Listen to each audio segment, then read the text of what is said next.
Okay, so we are continuing with our discussion of from yesterday, and hopefully um, this sheet will help you kind of put together with the shape and the quantum number what's going on.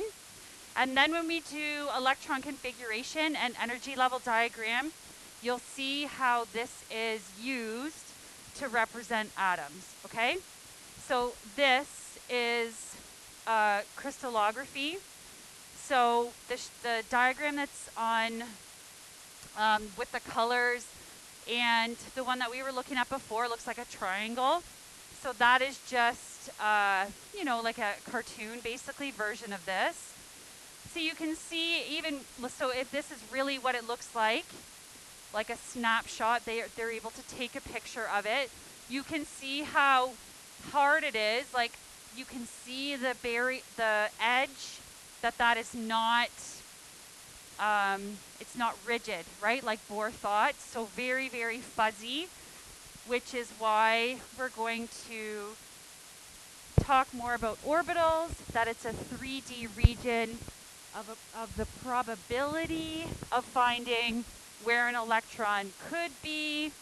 They're too fast and too small, okay? So there was definitely tons of competition. So famous scientists that you may have heard of, somebody like Schrodinger or Heisenberg. So they, again, were in the fight. Is an electron a wave? Is an electron a particle? Similar to the fight that they had about, maybe not these scientists, but the physicists about light. Is light a wave? Is light a particle? And it turns out it's both, right? Same as light, okay? So Bohr had limitations. Once they unified the ideas for quantum mechanics, then really we could not anymore say, like Bohr did, that it was a very flat 2D orbit, very specific, okay? So we're going to try to use the word orbital, AL at the end, to imply, the region of probability where we can find electrons. It's a 3D space, okay? And 3D itself, even if you're an artist, trying to draw anything 3D is always harder, right? So moving away from the traditional diagram that you would have drawn before, how can we accurately represent how electrons are arranged? And why are electrons such a big deal? Again, that's basically what chemistry is. How are electrons arranged? How does that affect the trends on the periodic table, like we talked about in grade 11? How does it affect how a reaction occurs? Which is, what chemistry is, right? So that's what we need to be able to do, is show the electrons, and that's what we're going to do today after this, okay? So when you have the quantum mechanical theory, so quant, again, is trying to give it a numerical value. So there were some physics formulas on the note yesterday with Planck's constant and that kind of thing.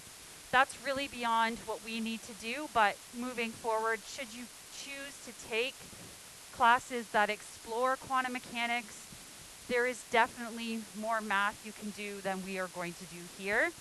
Some of it involves calculus, so you just don't have those skills yet.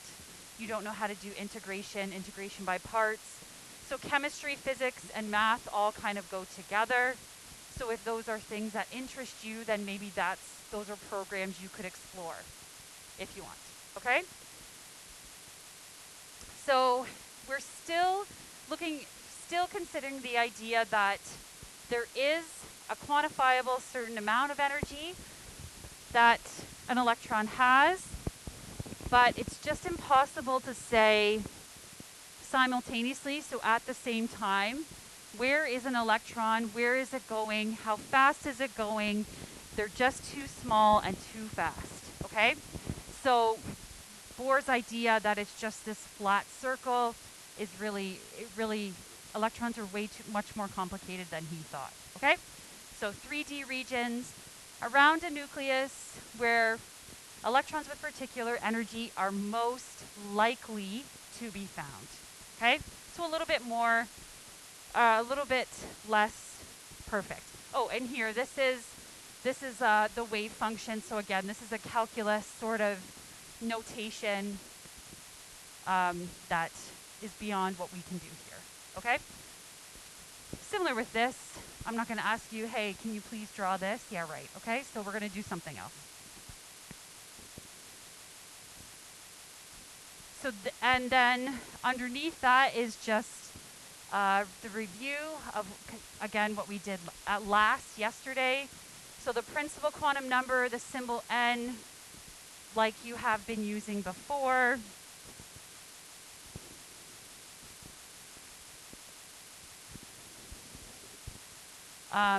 So n equals 1, like the first shell, n equals 2, so that general main primary level. I told you yesterday, if you were going to do a question with quantum numbers, you would have to be given this principal quantum number value. It is a whole number, so n would be 1 or 2 or 3, something like that, okay? And when you do these kinds of questions, you're always looking back to that n value. So the next one is the cursive L. Again, sometimes the font's a bit questionable. And this relates to the shape. So instead of drawing a sphere, drawing the polar shape, which is kind of like a dumbbell, then what are we going to use to represent that? We are going to use these numbers, okay? So you start at 0 and you're limited by n minus 1. So if n is 3, the largest L value you should have is 2, for example. And you always have to go back to 0. So always start at 0 and then go up to n minus 1. The next one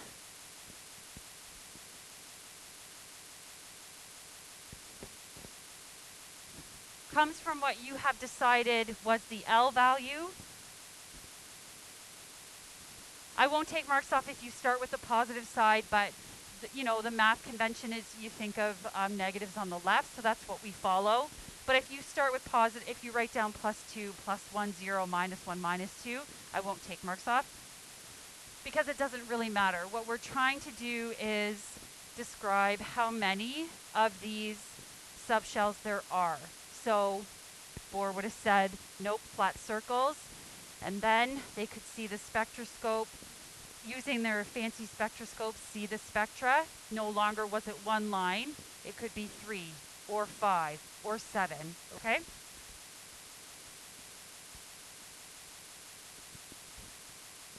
Which we did do counting for on that triangle picture. We're going to do it again on the back of this page, okay?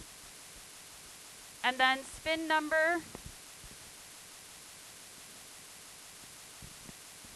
Essentially, this is a way to sort of rectify the issue. If it's supposed to be that electrons repel each other, why do they pair up at all? Because we say one spins up and the other one spins down. How do we assign a number to that? We use plus or minus a half. So every single time you're going to write plus minus a half. That's it.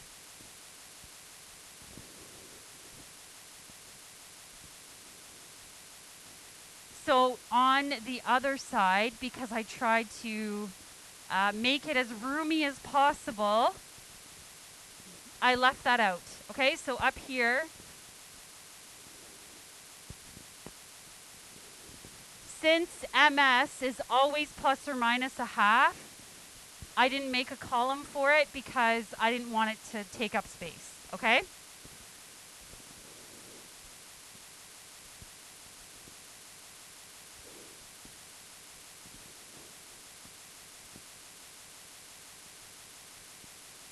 So if you have the principal quantum number of 1,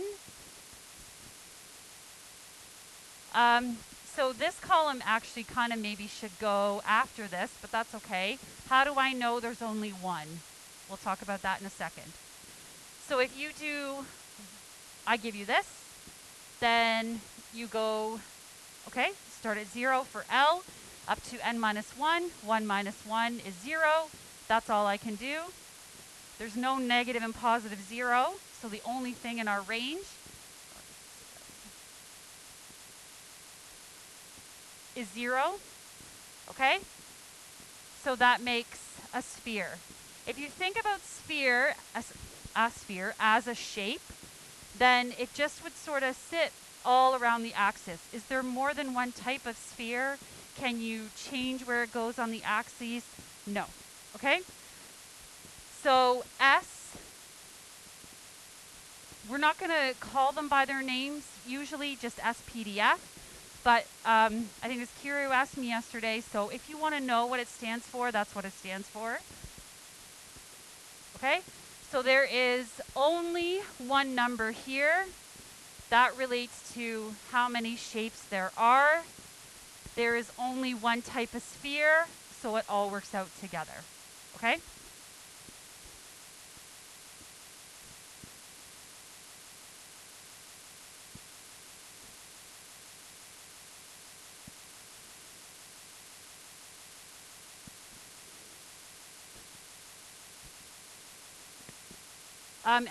When you look at the other shapes, sphere is simple compared to the dumbbells and the clovers and the soothers and whatever. So when you have the periodic table, and we're going to look at how to use this table to find the pattern. We're English readers. We start on the left. Number 1 is here, right? So then S is going to be at the start of every period when you follow along to wherever your element is. Then you go over, and what's next? Next will be the next set of shapes. Okay? So again, to try to not make it super, super cluttered, I didn't redraw the sphere, okay? So when you do, remember this is like the row. So now if you go to n is 2, in the second row on your periodic table, there are elements here and there are elements over here. Yes? So that means there are S's, there are spheres, and then there is this shape as well, because there are more electrons, so we need somewhere else for them to go. So you would have drawn one circle, and then as you went along and there were more electrons, then the second row, what did you do? You drew another one, right? Same idea, except it's not circles, flat circles anymore, okay? Yes. Okay. So when you have n equals 2, yesterday we drew a line in the chart to kind of separate them. If you want to do that again, you can.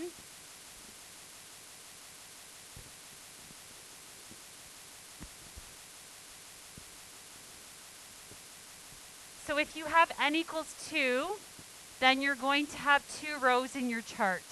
When you have n equals 3, then there's 3 rows. Okay, so remember you always have to go back to 0. So start at 0. What's n minus 1? 2 minus 1 is 1. So we're done. So 0, the range for 0 is 0. But for 1, you can have negative numbers and a positive. Negative 1, 0, plus 1. So now we have how many shapes? We have 1, 2, 3. So technically, the reason I've written little X, Y, Z here is because one of the P's is on the Y-axis, one of the P's is on the X-axis, one of them's on the Y-axis, and one of them's on the Z. But again, electrons are too fast and too small. So do you need to say which one is px, py, pz? No. We're just going to call it p. Okay? That's it. So there's 3 p's.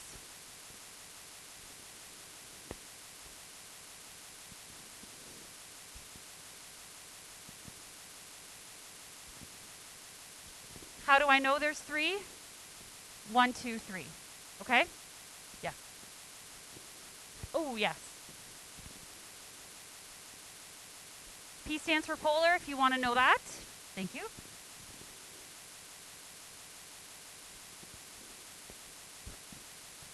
And I sort of gave a hint about what we're going to do later yesterday, that if you have 3 and 2 go in each, that's 2, 4, 6. That means over here there are 6 columns, that kind of thing. We're going to start to see that pattern when we have to do this, which is electron configuration, which we'll talk about in a second. Okay? Now let's move down to the 3rd row.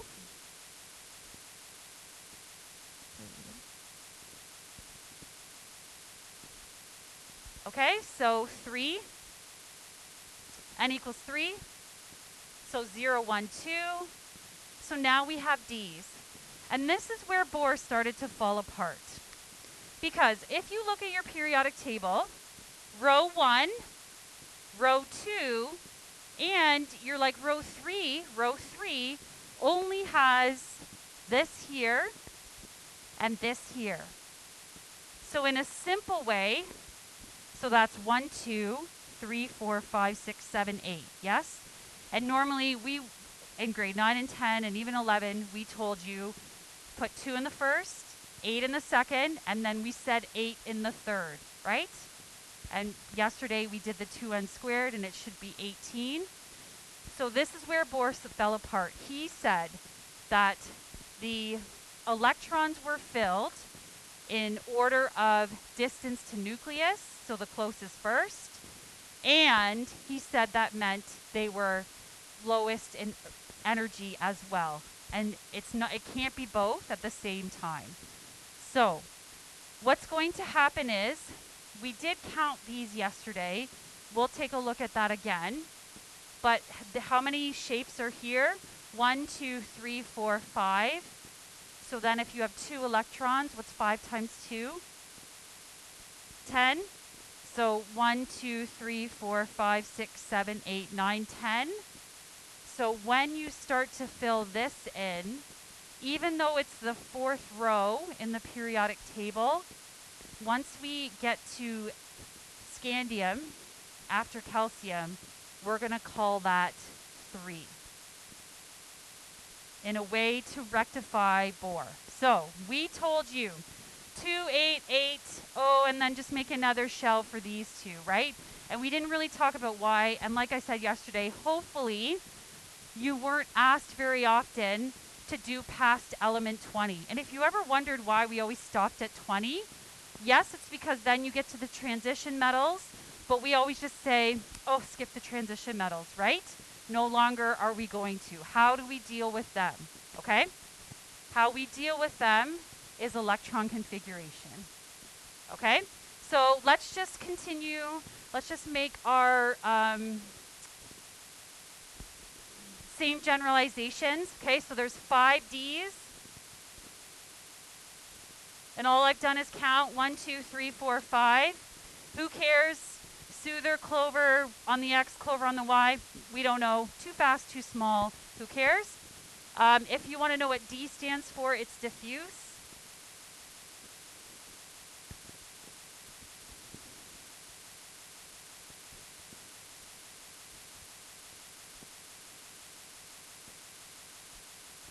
Oh, and then if you want to separate them a bit more, maybe you already did that, but by n value.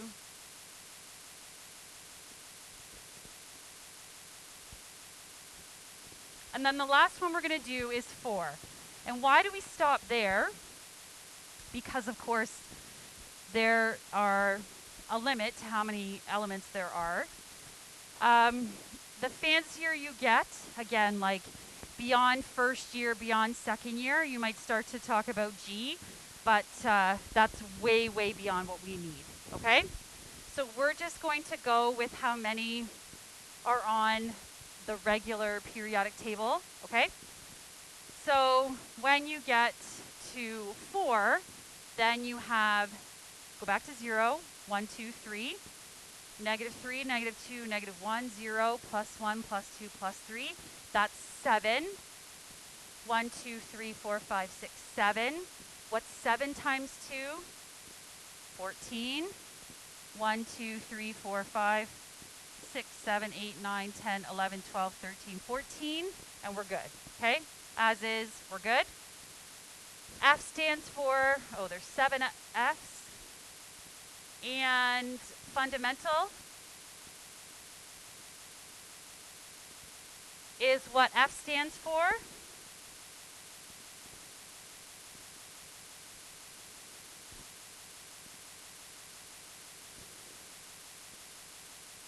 Yes, enactments, yep.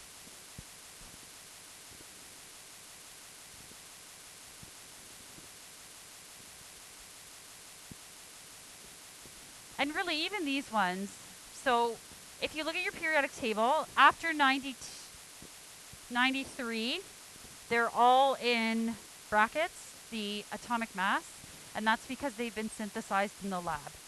So uranium you can mine out of the ground, and that's it. And then the rest of them, you know, we have forced, smashed nuclei together to make those elements. Not me personally, but scientists. Okay? So there are questions like this, like like the chart we did yesterday where you just fill in the, given an n value, you fill in the rest of the chart. You can also do questions like are at the bottom of that sheet there. Okay, so let's do those. It says write a full set of quantum numbers. So in this case, I've given you an n value and I've given you a shape, P and D. So it's up to you. Some students, because it's kind of a pattern and it's not very unique, right? So some students will do the full set of quantum numbers, and that's fine. You just have to make sure in the end, some people will highlight or whatever, circle it, that you're showing which ones are P. Okay, so I'll do that here. Okay, so you have to be given N. I'm given N, which is 2.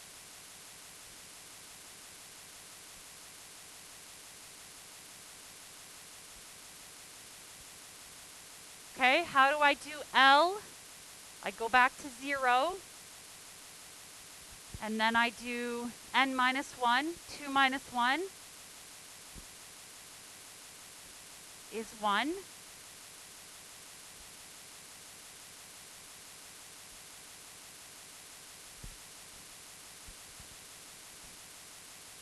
ML is the range.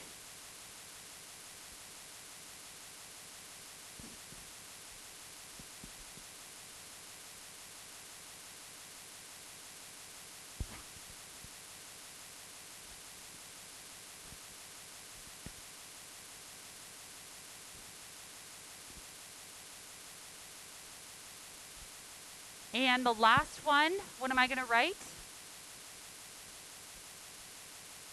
For spin? Every time, what do you write? Yes, that's right. Okay? You don't need to specify. You could write plus a half, minus a half, whatever you want, okay? Because it does say the full set, then we'll complete both. We'll write both. If that bothers you, you don't like that symbol, you can write plus half, minus half. That's fine too. Chemists are lazy. I just want to do it once. Okay, but now we need to decide which one are P's. So we're going to, today, we are going to look at how this is called the P block because there are 6. 6 divided by 2 is 3. 3 times 2 is 6. You're gonna be so good at it. Okay, so you have right now some options. you can use the chart you just filled in. You can memorize that there's only one type of S or a sphere, so that's 0. This has 1, 2, 3, 3 P's. So there's a variety of ways you can think of this, but because it says P, then P has 3 shapes, PX, PY, PZ. Do you need to specify which is which? No. You would just, like I said, students sometimes will just circle which ones are the P's, okay? It doesn't ask you here, but I'll write it above. The reason I know that's P, because there are 3 P's. So 1, 2, 3, okay?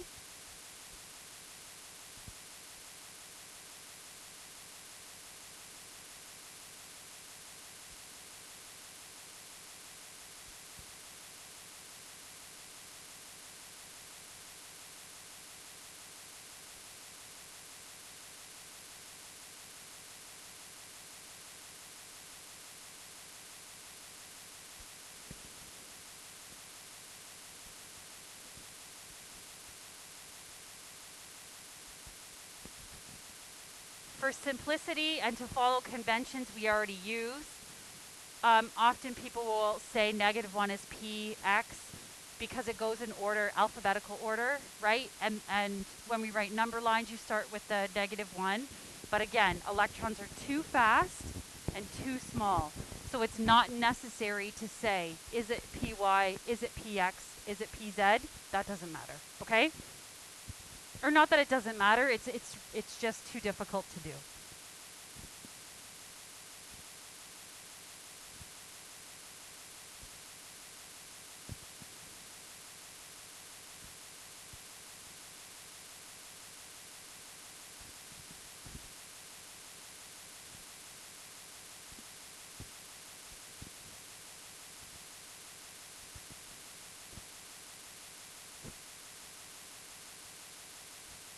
Okay, so the next one is, oh, sorry, yes.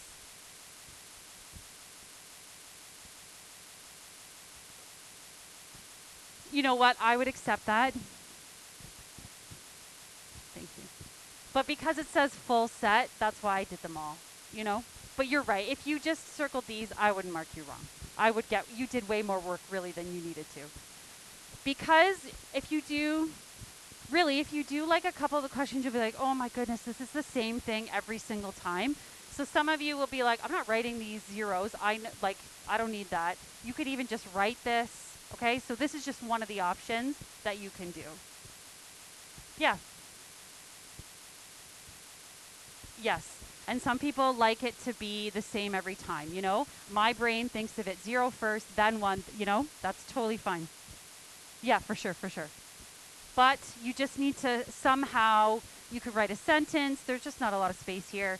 Show me that you know there are 3 types of P's. That means this, okay? Okay, so let's do D. So the same thing. Have to be given the N value.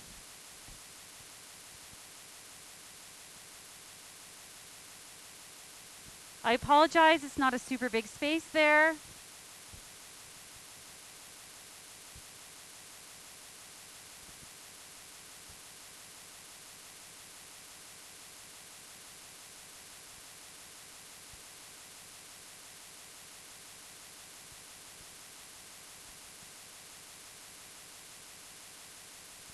I'm going to write this one different, so you can write it like that as well. I'm going to separate the plus 1/2 and minus 1/2. You can do that too.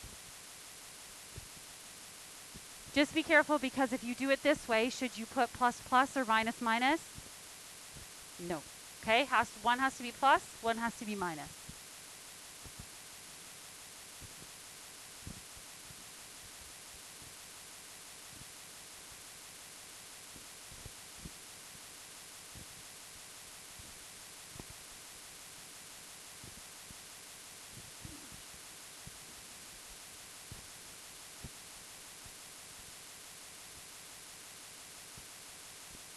I'm going to do green this time.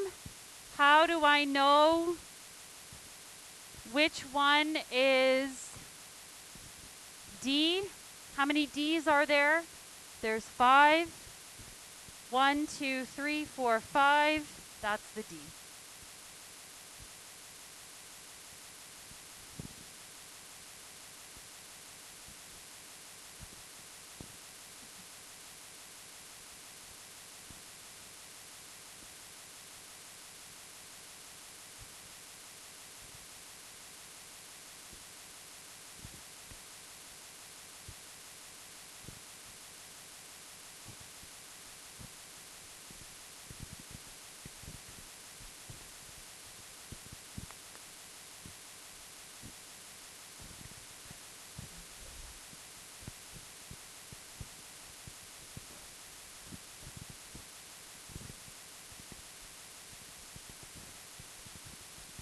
Okay, so if you're asked to check if a set of quantum numbers is possible, really what you're doing is basically comparing these to the n value.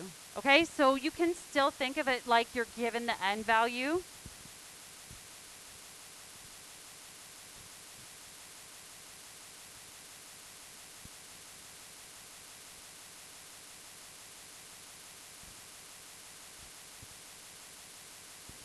Okay?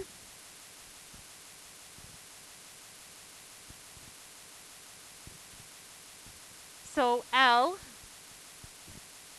is 0 up to n minus 1. Okay, so if you have n is 3, can L be 2? Yep. Okay?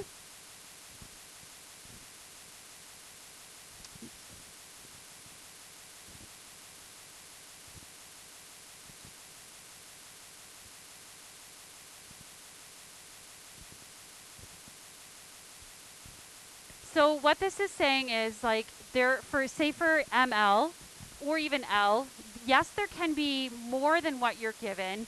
You're just looking at what you're given, this little snippet, does it work? Okay? So this isn't the whole range. You're just checking, would this be a part of the range? So if L is 2, and that's the maximum, can ML be plus 3? No.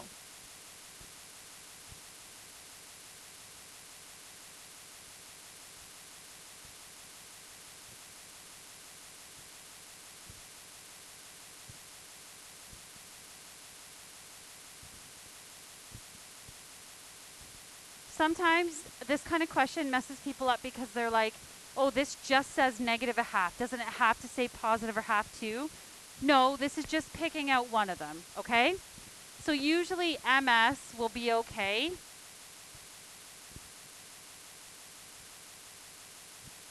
So in both cases, this is fine.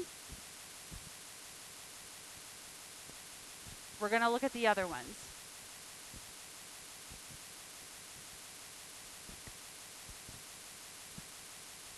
So this one, again, we're going to look at the given n value. If n is 4, can L be 3? Yes? If L is 3, can ML be negative 3? Yes. And this one's okay, so this one's fine. Okay?